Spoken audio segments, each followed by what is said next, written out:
Hello everyone, today we read and comment on the 20th paragraph of the first chapter of the first book of von Clausewitz, Vom Kriege, the title being, "Therefore the element of chance it only is wanting to make of war a game, and in that element it is least of all deficient." The text follows. We see from the foregoing how much the objective nature of war makes it a calculation of probabilities. Now there is only one single element still wanting to make it a game, and that element it certainly is not without. It is chance.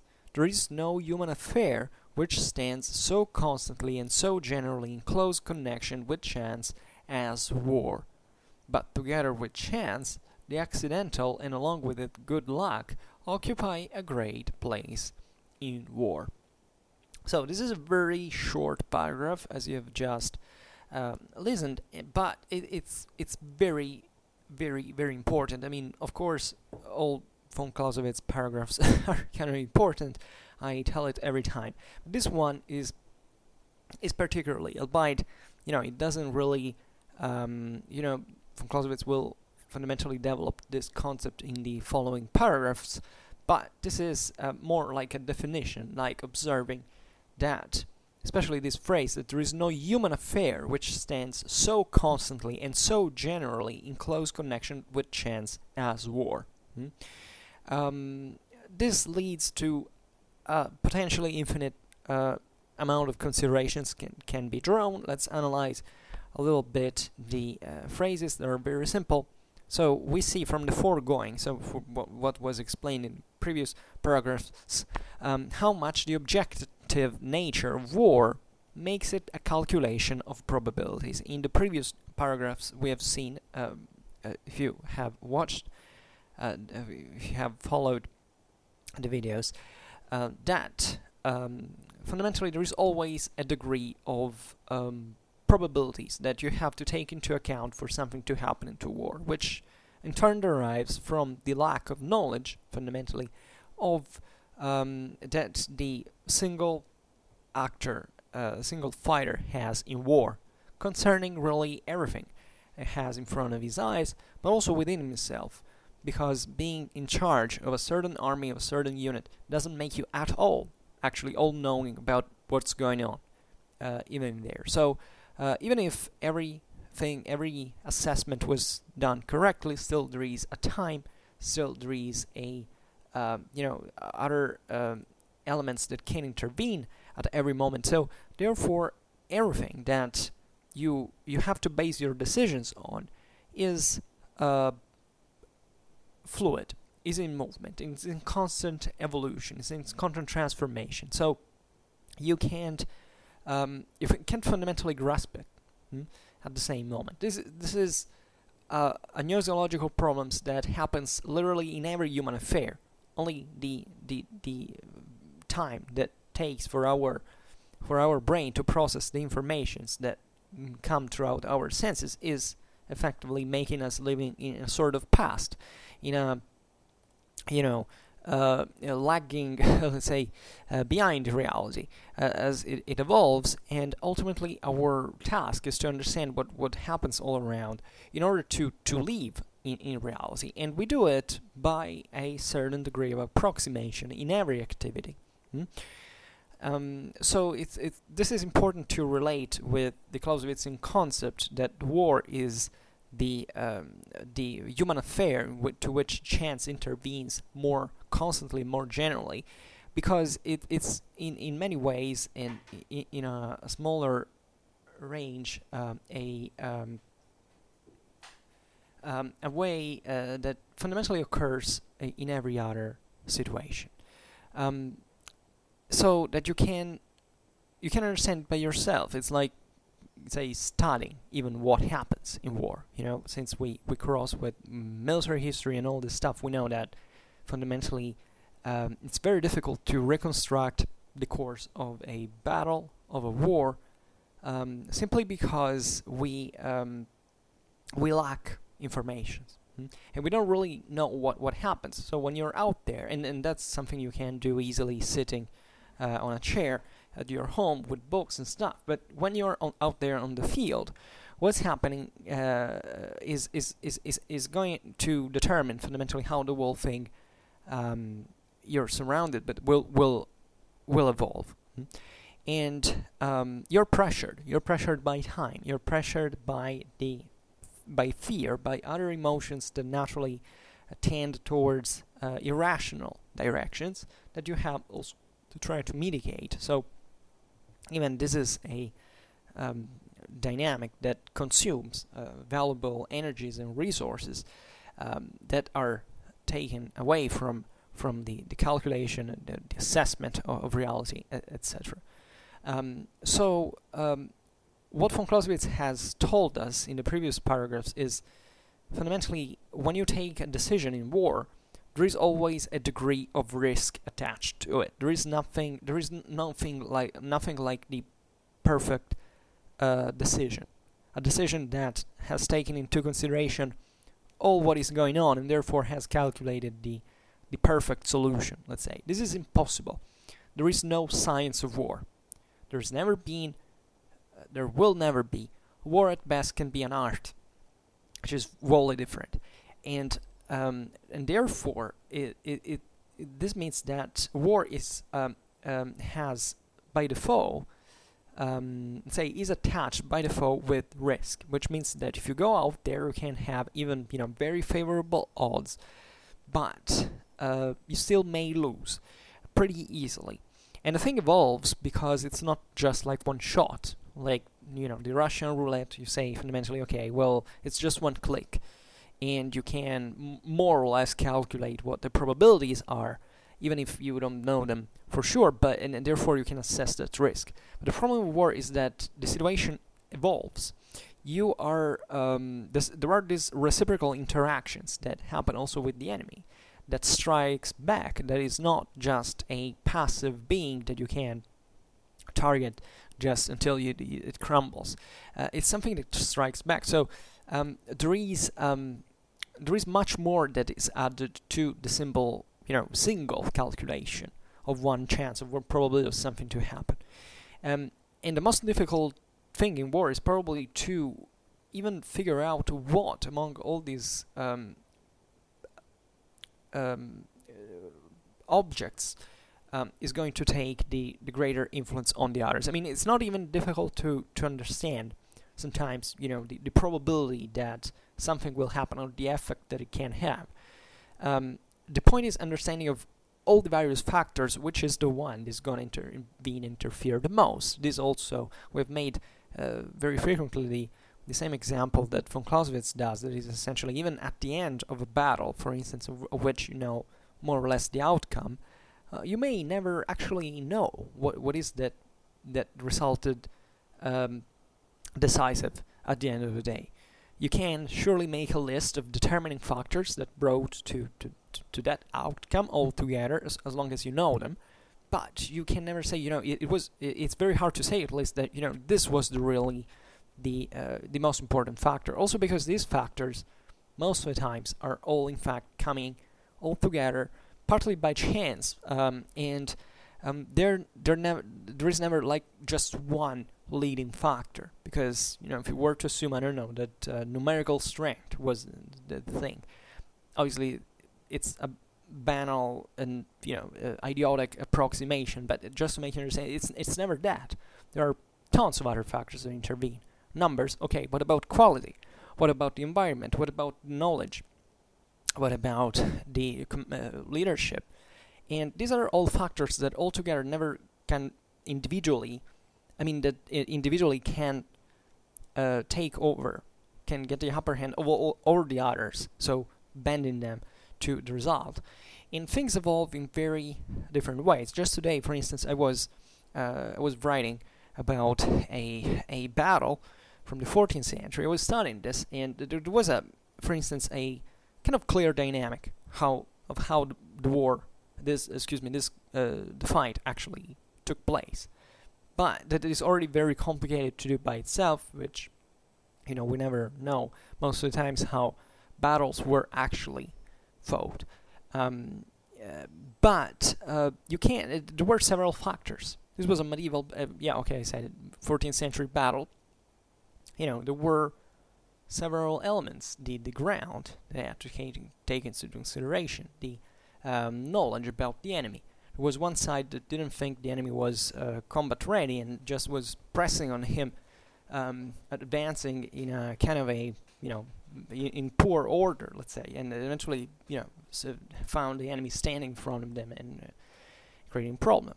There is at a certain point, the first rank of this army is lured by the enemy across a river, and then is attacked by the first rank of the enemy army. And it's extremely complicated. There are crossbows, there are cavalry charges. What is it really made that battle finishing the way it did, ultimately? We can't really know, and historical sources are, after all, not that different from actual combat reports, from the same ones that the commander can get at that point. Naturally, that commander had, in that case, a kind of a good view of the battlefield. It could address our troops, but we don't really know what was in his mind, and you don't know what's in the enemy's mind at the same time. So this creates a set of factors, let's say a system, that becomes at large imperscrutable, because you can't really solve the equation that you need in order to to understand certain things, because there are too many variables that you effectively do not know. So the same thing might have even had a decisive impact, but it might have been even kind of a virtually insignificant one. So this is why von Clausewitz puts here that there is no human affair which stands so constantly and so generally in close connection with chance as war. Because chance at that point is not just it doesn't really come from a lack of knowledge. Here von Clausewitz is introducing another concept more thoroughly. It's not just about the calculation of probabilities in the way dictated by our lack of knowledge. This calculation of probabilities has to take into account things that effectively still have to occur, that you may have not foreseen, that could happen in the first place. So it's not just a direct view of what you have in front of you, it's also to be able to foretell what will go on dynamically in this process, even before the event that you're gonna calculate the probabilities of which will eventually verify itself.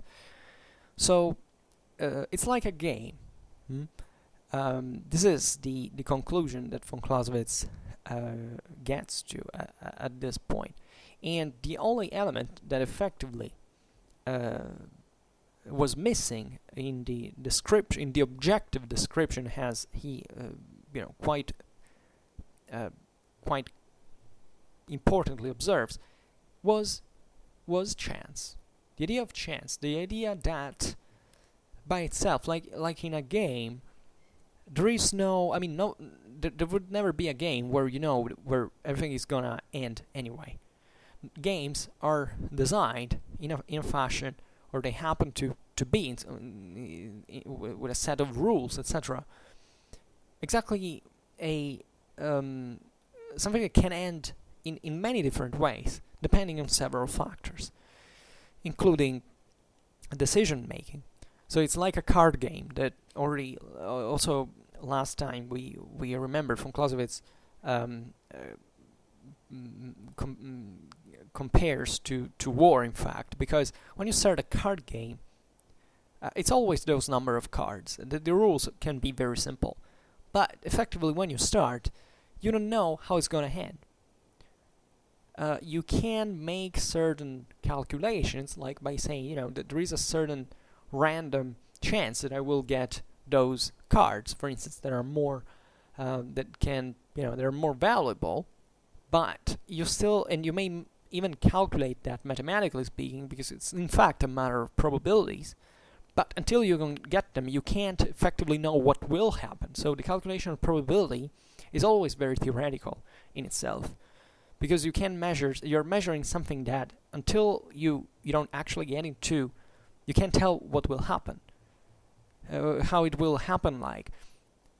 And that's why chances and probabilities in this situation are the ineliminable element in war as well, and you have to take it as a standard. And so there is nothing more, let's say, less predictable in its outcomes in human affair, but war. And this is not just like, when you read von Clausewitz, you don't have to think that these quotes are just thrown there to impress you. Whoa, that's war, so cool. No, it's not. It's actually like that. I mean, objectively, in human affairs, that's the war is the one that has this constant, and that is so generally connected to chance of all the others, because it's an extremely complex system, and it's directed to an aim. This is also particularly important because it's obvious that you can say, well, okay, what happens normally into a society, for instance, in maybe the same society that is actually fighting that war, is enormously more complicated. So effectively, that is a much more troublesome system in many ways than just the army fighting somewhere. Yes, it's narrower, it's more confined, but in war you have a certain aim that in society effectively you don't have. It's obvious that there are way more complex systems than war in itself. War is included into a larger system, that is the worlds, the universes. But that's not the point, because the world and the universe do not have such an aim, like, compelling your enemy to fulfill your will through the use of force, like war is. In war, you have that, and that also has, it's like a time. It's like a timed process that has this that war is, when war is fought, there is an actual urgency to reach that objective. So it's not just something that happens, that starts, nobody notices that. In order for violence to break out, to be used by politics in order to achieve certain goals, well, you must have very determined goals. You have to be wanting to achieve something that is possibly contained, that targeted, and that has to be carried out, hopefully, in the quickest way as possible. You can't just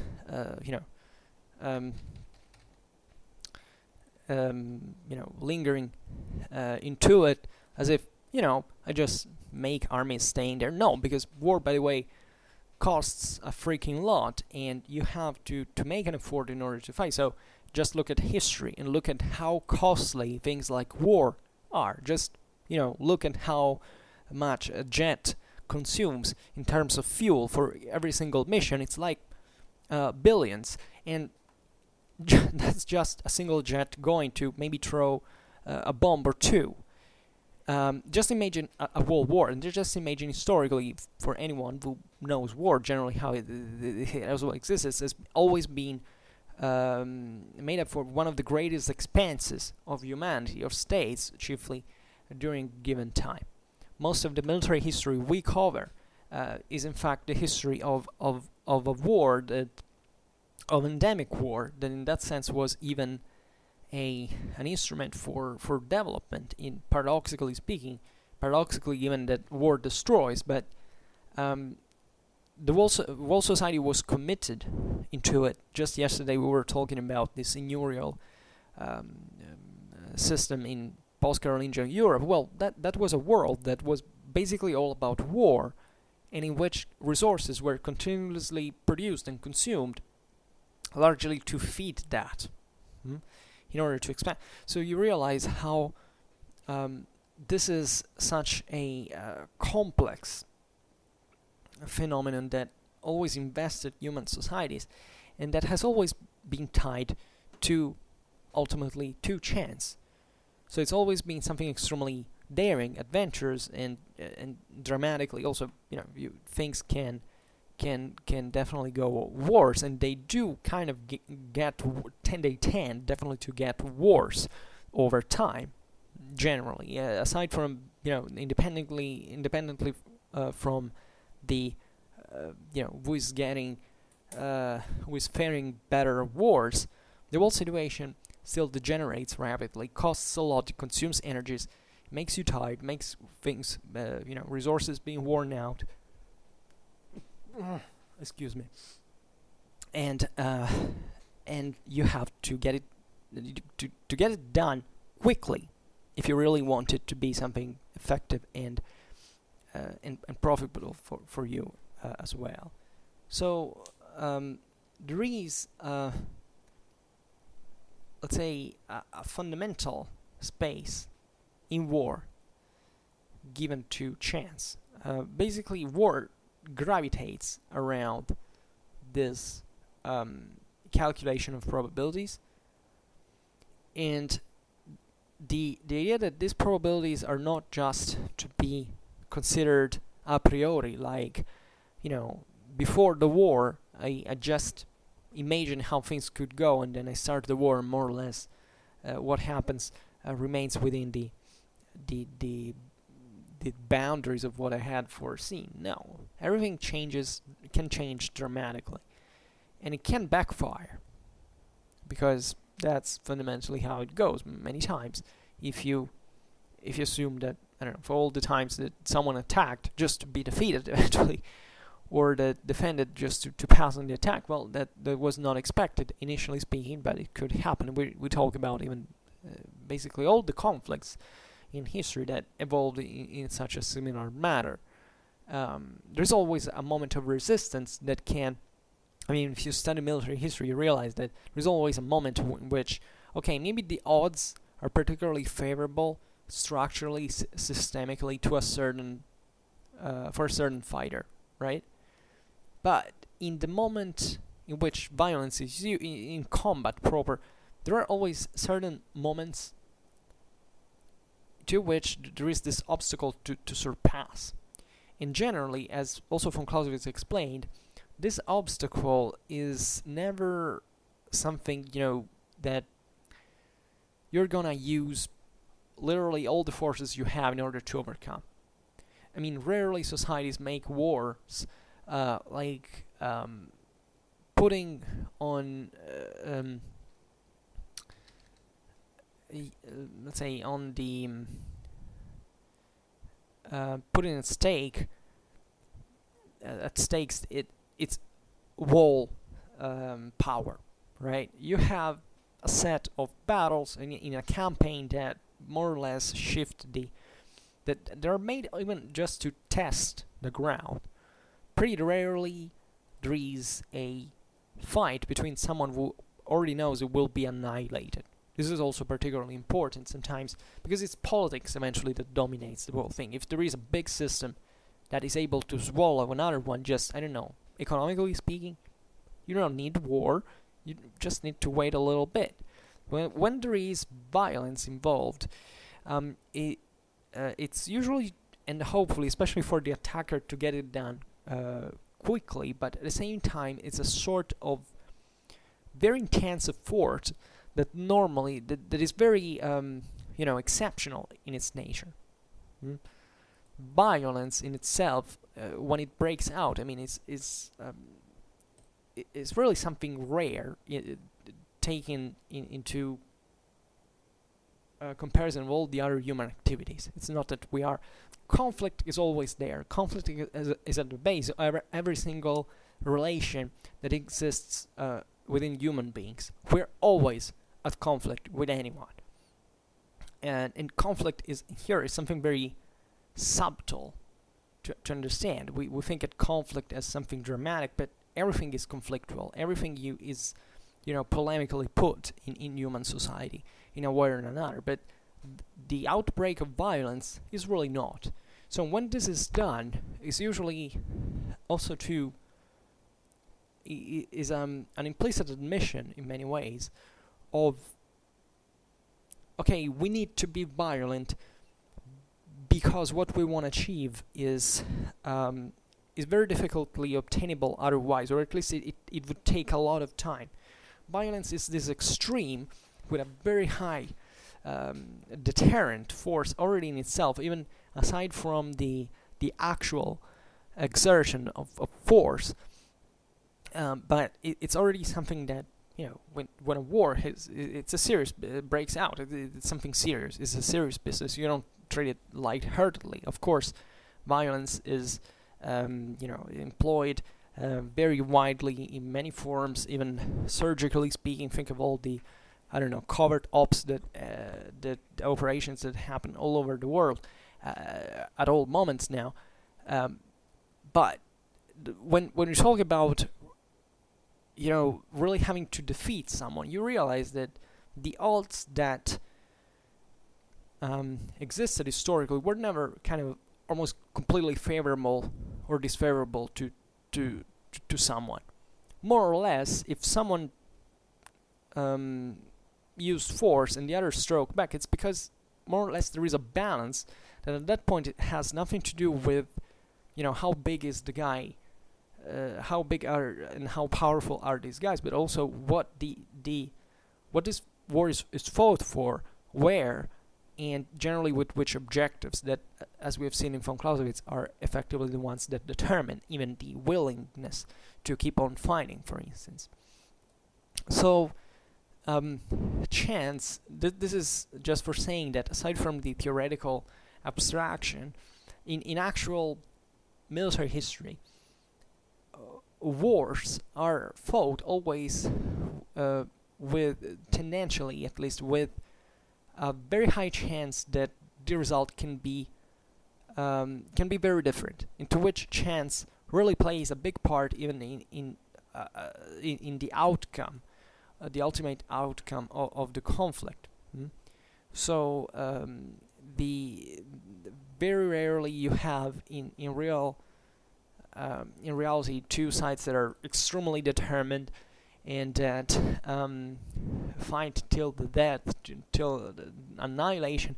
Even when you have pretty big powers, it's never like that. There are countless historical examples of more powerful states that were brought to withdraw fundamentally from a certain conflict because they didn't want to spend that much, or simply was not convenient for them, or they didn't have the interests. And most of conflict breaks out in violence today in this kind of apparently soft forms. When did countries declared war for the last time?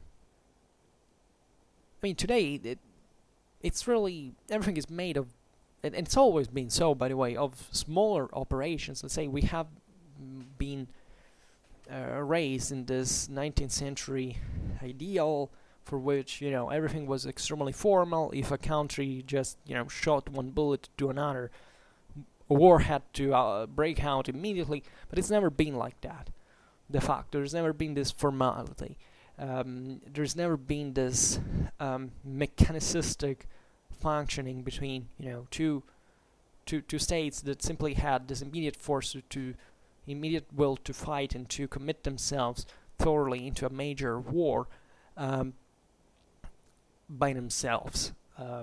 It's never been so, and it keeps not being so. And today we can observe it from, in fact, how we from what we listen to from the media every day. More or less, of course, the media are not very good at explaining us what is happening out there in the world, but it's all about that.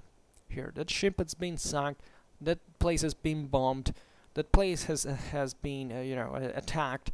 There's been this interventions in there. That places the other places being raided by people who have hijacked, have some, I don't know, that it's plenty of of actual violence that is committed, and that tends to form the pattern of today's conflicts, like they've always been in the past. And so the Clausewitzian concept here is particularly useful for you to understand how this works, how this system develops, because,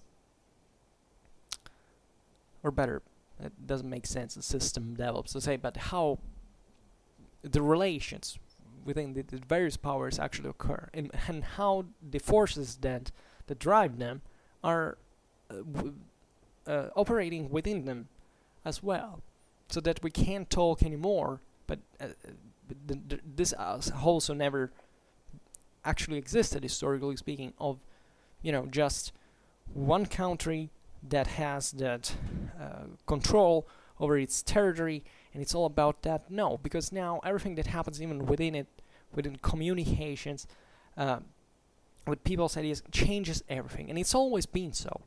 That's also why studying, for instance, medieval history is extremely useful, because you see that I think most of the interest that exists towards medieval age is still kind of nationalistic. Like, I see it every day from the combatants. There's always someone who says, I belong to that nation, so that back in the Middle Ages we were those guys, we had that flag, we fought for that. It was never like that. The intersections here, the double crosses, the various internal balances were something that made the systems always continuously fluid. And the Middle Ages are very useful for this, because being a rather politically fragmented period, that shows you more clearly how, and with less hypocrisy, they say, how the whole thing worked. But not even when you had great empires or great states or great nations, you can't actually say that that empire was kind of immune to everything that happened externally, that internally everything was kind of fine, unitary or unitarily oriented. It was never like that.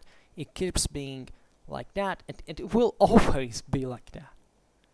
So what von Clausewitz teaches you here is always to consider that literally everything changes at all times, that there's never been a single thing that has been equal to another, historically, fortunately speaking, that there is no single person on this earth that is equal to another, not even one, and ever, by definition. And this is very powerfully also from a philosophical point of view, because this shouldn't paradoxically lead to let's say, okay, everything is a mess. No, it's not like that. There are still patterns that are followed. There are dynamics that are, but that can be observed and circumscribed in some way. But these dynamics are always relative to a system that changes. That always changes. So von Clausewitz teaches you to reason far beyond dichotomies, like dualistic dichotomies of everything starts from the idea of conflict as well. What is a conflict? Von Clausewitz fundamentally talks about war, because that's what and in real war, which is what he's fundamentally interested in. But the moral of the story, let's say, that he tells us is that everything that happens into this particular domain, because war does have a domain of its own, but it always is always influenced and controlled and modified by what happens outside. So there is a big difference between conflict and war in this sense, because conflict is something that pre-exists war, that actually leads to war as defined as the use of force, because this is what war is. There is no other way to put it. So even the idea of a declaration of war, or it's kind of meaningless. In fact, as I often say, one of the most difficult things in absolute terms when talking about military history is to say, okay, when do I start telling the story from? Because if you start literally when, one country has invaded another one, just imagine I had to explain to you World War II. How do you explain it? You even wanted to stick to Europe because there were other conflicts going on, things about China and Japan, or Italy and Ethiopia, or other things like that. 1939, 1st September, the Nazis set foot in and they crossed the border with Poland. They invade Poland, and I start telling the history of World War II from there. But how can you even possibly understand that if you don't know what brought to that? Doesn't make sense. Throw the history book away because you can't understand that effectively. Of course, this is kind of radical. Never throw any history book. I would say some have. I have very rarely dismissed certain reads because they were too bad, but it happens. But in general, it's not a good idea to destroy books in any way, as they are the basis of our civilization, fortunately. But the point I was making, I think, was pretty clear. You can't understand war if you don't frame it into this eternally changing I call it system, assuming that systems have are finite and they have a boundary, but actually we're out here in the universe, and you can't extend that to so many factors, but you must know what happens before. You must know what drives to certain decisions, because it's always about the decision. There is nothing actually mechanical in war. Even when you see those programs like, I don't know, the Deadliest Warrior and stuff like that, what's the biggest mistake of those things? Because they try to replicate a fight in a test tube, in a completely aseptic, impersonal way. Like, put two people in front of one another. Let's assume that they are trained to use their weapons in a certain way and see who kills each other. And what reasons do those guys have to kill each other? How much value do they give to their own lives? Human lives have a price. They've always had. Sadly enough, there is a cost for human life. You can find out there in the market. There is actual, quantifiable thing. And none of us costs, the same way, by the way. Sadly, but it is true. So, how are those gonna fight? How can you explain war if you into the equation you don't bring certain volatile, but at the same time very important elements like hate? How can you study war if you don't know hate? If you don't understand hate, if you don't understand killing, if you don't understand what it means to see a person die, well, it's impossible. And how can you quantify that? How can you can't quantify the push that the loss of a person can give you? So you will never find any good military historian that doesn't care about this, that wants things to be kind of theoretical, aseptical, and just to find the right equation. And this is actually, in a nutshell, the point of history is that you never find a real answer at the end of the day. You can get very close to it, though, which is what really, by approximation, leads us. Just like in war, because in war, you can't pretend to know what's going on out there at all times. There is always this chance surrounding you, influencing at all time. But there is a practice, an experience, an intelligence that guides you through this. It may lead you, towards completely different directions because of chance, because of randomness. But still there is a guide into this. So this is particularly important because one thing is to assess chance by saying, okay, I have no power to decide what will happen. but chance is actually assessed when you need to know what you have to do. This is dramatically important. If we actually saw how, aside from the fact of aside our mortality, but all the things that may happen to us in every second, we would live in an anti-atomic shelter far from everyone, from every germ, from any any other human being. But guess what? We don't. And we get out there in the world. We get through very risky stuff. We do very rational stuff. We still do it for our purposes that lead us. And there is no way in assessing chance and in understanding its truest meaning and the impossibility of being certain about something until you don't need to do that something. And that's why in war, chance assumes this enormous importance, because in war you're actually very determined. You really want to achieve that result most of the time. So I think varies also in here, and it influences, in fact, your willingness to fight and to go on with this. And chance can effectively tell you, look, you may want to bail out from this for now because it's too risky, for example. But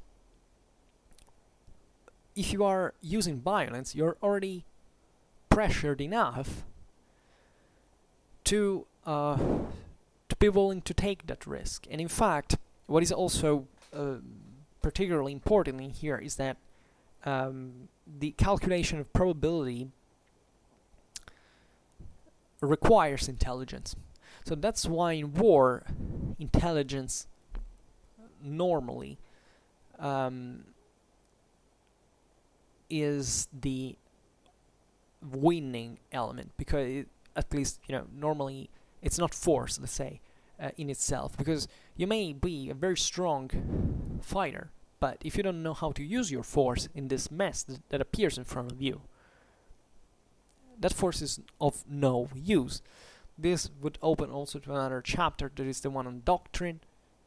How is that we really applied forces to achieve victory, etc. But you have to sort things out. So if there wasn't chance, really war would look like that absolute that von Clausewitz has in fact used exactly to demonstrate ex absurdo what we're telling right now. Because in the primordial thing, it's just like two fighters wanted to kill one another. Von Clausewitz teaches us how this is not real. How in real war, everything gets mitigated by other factors. Into which chance basically pushes you to say, wait, I have to be careful about what I'm doing. That's why courage and force and strength, let's say, are not enough. People are convinced that it's strong people or courageous people that win wars. You can't imagine how many people out there honestly believe that, war comes from, being, victory comes from being courageous. Sadly, it's not so. Some of the most courageous people in the world have been slaughtered and turned to ashes, and we know nothing about their names, their lives, their identity. We don't even know that they ever existed, because that didn't save them from annihilation. Sometimes it is about force, overwhelming use of force, but most of the times, in real history, it's about intelligence. It's about sorting out how what your options are fundamentally, and what's the best one you can pick. I was thinking about another thing now. I think I forgot, but I think the sense is clear. Chance helps you to grow more intelligent, because the more you're put in front of difficulties, and the more you the more the difficulty increases, and the more you find sophisticated, the more sophisticated means you find in order to solve those problems, to overcome those difficulties. And it's not a few. I think every person can relate to this, even intellectually speaking. I mean, where were you 10 years ago? Were you more intelligent than now? well, probably unless you don't have, unfortunately, some health problem, or things are gonna deteriorate ultimately. But chances are that at least intellectually you're more developed than 10 years ago. Intellectually meant in a very neutral way. I mean, in the sense of what are your intellectual skills, your intelligence fundamentally, and that's because you're likely been through way more things that you had been through before, and you've probably also because the more you progress, the more powerful you become. Let's be honest about this. It's like in actual military history, when you find an army that is the product of, I don't know, centuries of warfare, or maybe the single army is made up of veterans. We've already seen it all before, and you have an inherent quality in there that can get lost. That army can be annihilated, but at the same time, chances are that it's a tougher nut to crack than an army of rookies is. So this has a very deep meaning, because war pressures you constantly. So you get into the meat grinder, and the solutions you have to find are pretty. You have to take them. You have to find them soon. Otherwise, you're dead. So even when you study military history, never think that you are smarter than the people who were in there, that you could have done better, or that everything was kind of so easy that you know best, because chances are you don't know anything about it. And studying military history teaches you exactly this, that it's already a huge problem to understand reality as it was. You can imagine, this reality filtered through other people at centuries of distance, just to arrive to you, who pretends to pontificate about things that you will never have the palest idea of. So history in this teaches you to be humble and say, okay, if I don't know something, I can't objectively prove anything. And most of the time, what you have is just a set of hints, of traces, of elements that maybe altogether, because this is what often happens, maybe can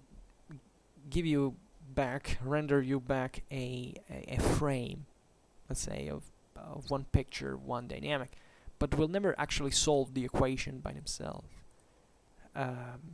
Because the same equation is rigged. As long as just one little variable is unknown, you can't know what the whole thing was. And this is so very mathematical at the same time. Of course, there are certain variables that are more or less important, but at the end of the day, what von Clausewitz teaches you is that if you, however, get, this frame, you have a pattern that you can confrontate with others, and that generally turns out in a certain way. That's where it turns out to be kind of constant in some ways, and it's only through this very difficult process that you can start using a military logic into reality. Because unless you don't have until you don't have experience of reality, let's say, either through direct military experience or studying military history, with great difficulty you can distinguish what is plausible from what is implausible.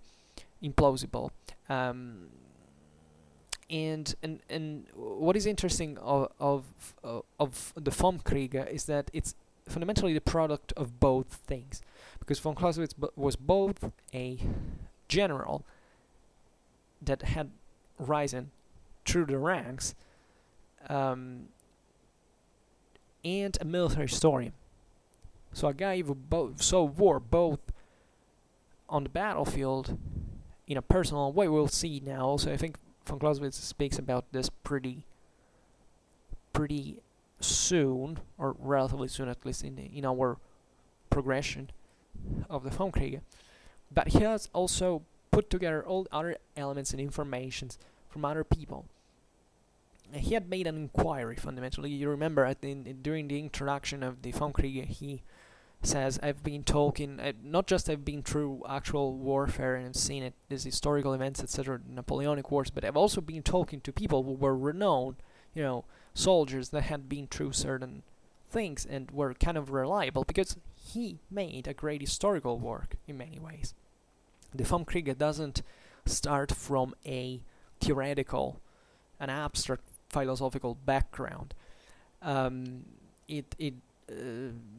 Some readers may be tricked, because as we have seen now with the first paragraphs, he definitely starts from a very theoretical abstraction, but he does it already having in mind what he has found out firsthand, and in this sense kind of going in reverse and showing you the whole thing from the general, and then eventually getting down to the more concrete world, let's say, and going by logical processes. So never mistake the Vom Kriege for a theoretical analysis of war, because von Clausewitz doesn't talk about theoretical war.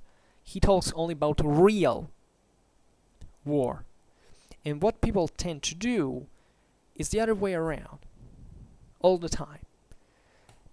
They try to abstract by saying, okay, war is so different, so diverse. So what do? First of all, I abstract. And they start building the theory from out of nothing, basically.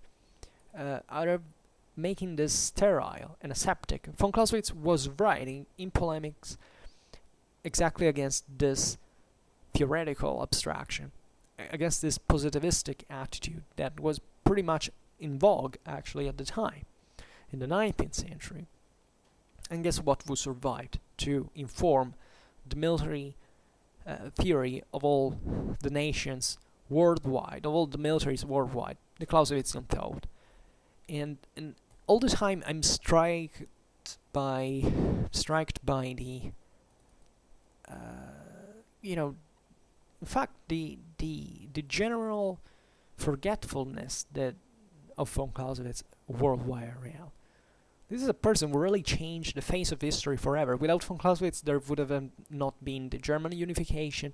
There would have not been, the Soviet Revolution would have failed. It really changed the face of the world, and we don't actually know even what this person is. Now, if you don't know, some of you had the great intelligence and honesty to say, I don't know what von Clausewitz is. Don't worry, it's normal. I'm making a general consideration as a society. I mean, even if people who count something in politics, even in the military, or would teach the military, because this is the case of figures like, I don't want to make name, but if you take Keegan or other, these are people who, okay, we don't have time to talk about this, but they're dreaming. And the only reason why there are people who criticize von Clausewitz, it's because they don't understand von Clausewitz. It's always like that. This happened also to great minds like Jomini, who was the greatest rival of von Clausewitz. And at the end of the day, he said, you know what, this is a genius. He was right. And Jomini was a very intelligent person, in fact. And he also wrote many interesting things, but still with an extreme difference, let's say, in terms of what the essentials of the theory really were. There would be, talking about von Clausewitz is so cool. I'm actually very happy. I'm sorry that you're not very interested in it. I say it from the views, but please, if you just are listening to me right now, by chance you're not interested, please go read the Vom Kriege. Even a translation, let's say, it depends. Even, of course, we're not experts.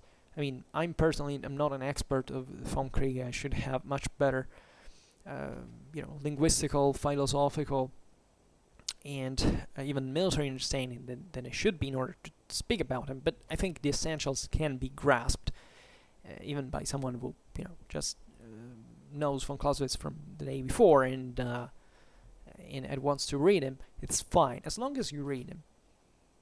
And when you read him, just like with anything, just not say, oh well, this is just saying a pile of bollocks. It's not interesting. Always be humble, because knowledge, experience, and intelligence tell you to be humble, teach you to be humble, and it can't be otherwise. And this is what von Clausewitz is telling to you as well. Be humble, because what happens all around you all the time is dictated by chance. Is really dictated by chance, and in many ways, this also has many great philosophical implications, because some of the greatest philosophies and religions in the world start essentially from this. Human life is beautiful, definitely, it's great.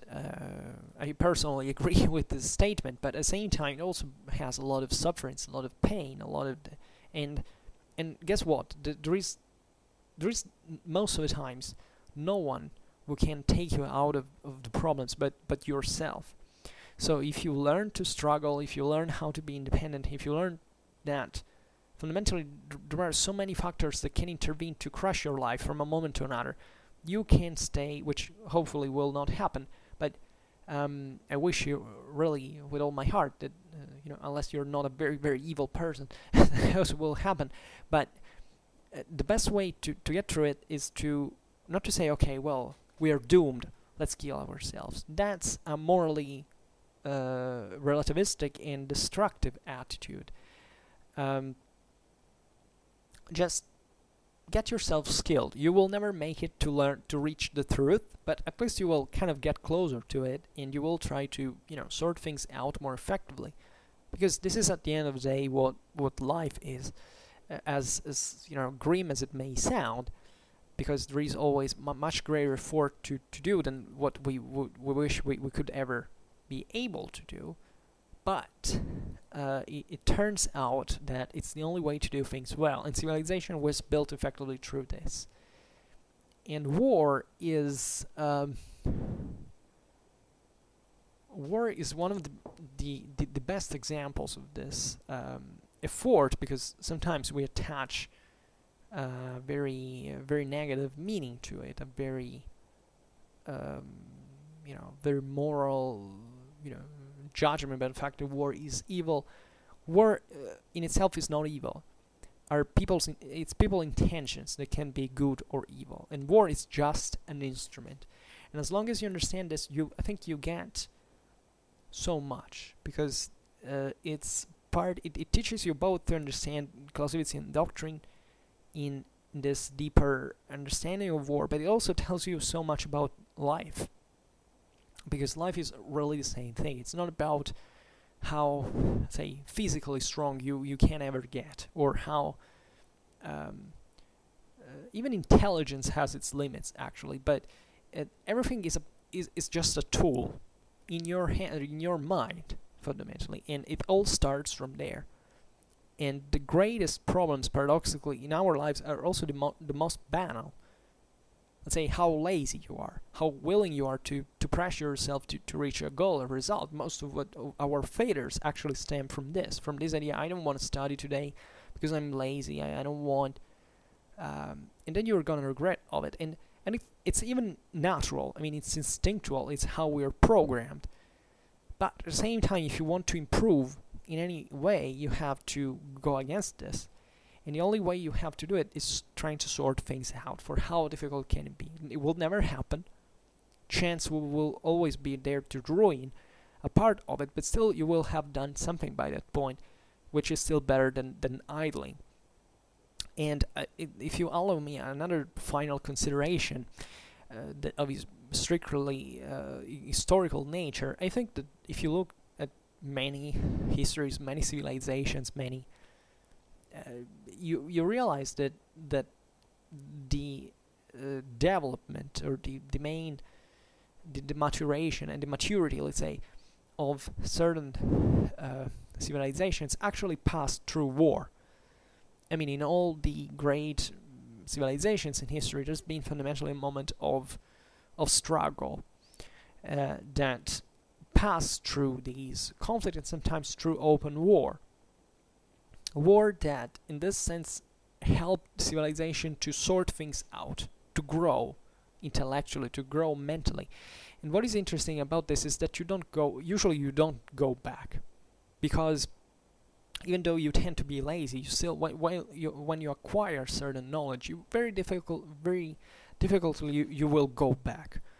I mean, there are surely certain back and forths, like in history, there are certain knowledge and wisdom that are lost for some reasons that are sometimes structural and material, so they intervene to, in this kind of very hard fact dimension that also counts in our life.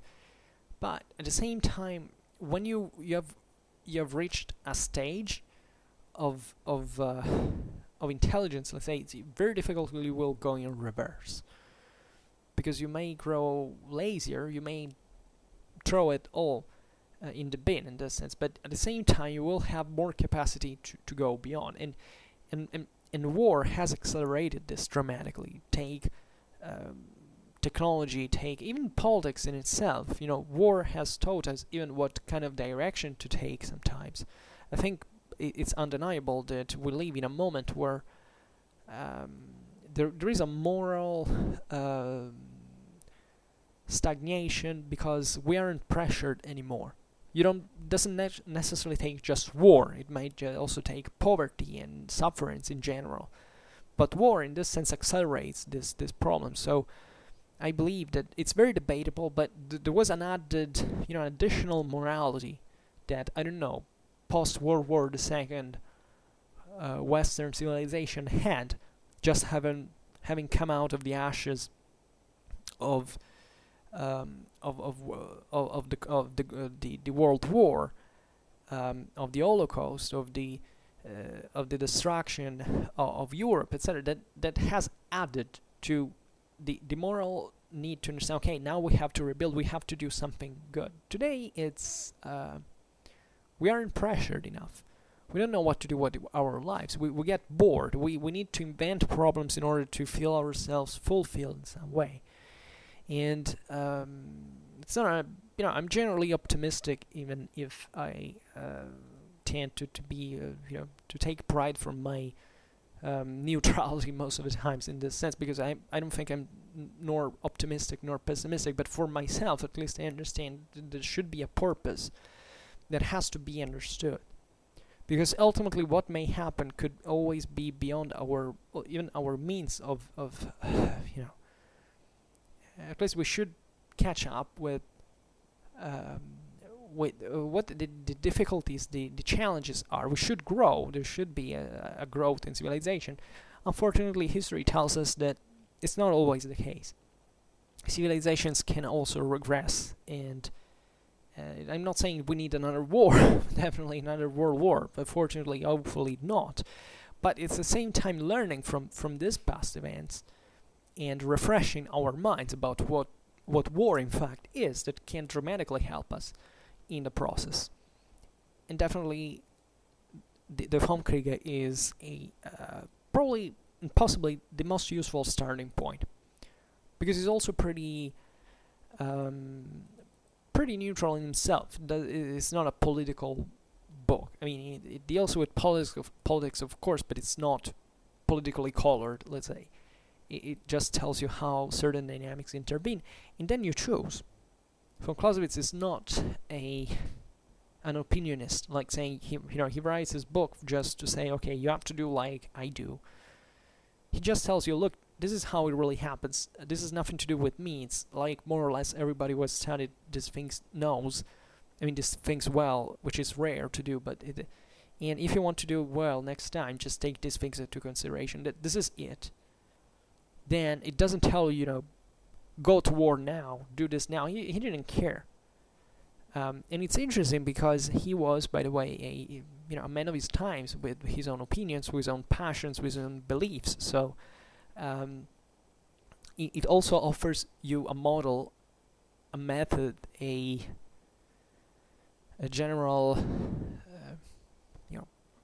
pattern of behavior that can be useful for you. Generally speaking, the 19th century has produced great minds in this sense that just think about certain contemporaries like Kant or Hegel or others, that albeit very differently, and that have attempted to describe the world in the way it is, and to make it useful. What this emotionalism we live into now is meaningless, and I unfortunately think at least it will not have any legacy into this, because if you read Kant or Descartes or Aristotle, you're reading things that are always actual. If you study about existentialism, I hate existentialism. You don't very much, at least. Well, no, okay. It also, my crusade against existentialism sometimes makes me too fanatic about it. But no, every philosophy is interesting, and in a way or another, existentialism is also something useful for everyone. It depends on which extremes. It's just like a perspective from which to sell things. Well, as long as you remain open to every perspective, but always knowing that there is one truth and that you can't really duplicate it at your will for your interests, well, that's kind of fine. And then, that's it. So you see great considerations you can draw from just a small, like, 5 lines of von Clausewitz, Vom Kriege. So yeah, I think for today it's enough, and therefore for now I just hope that you enjoyed this video, and if you did, please share it. Otherwise, leave a like or subscribe to my channel if you're interested in my upcoming contents. And for now, I thank you heartily for listening to me. I wish you a nice time, and see you next time. Bye.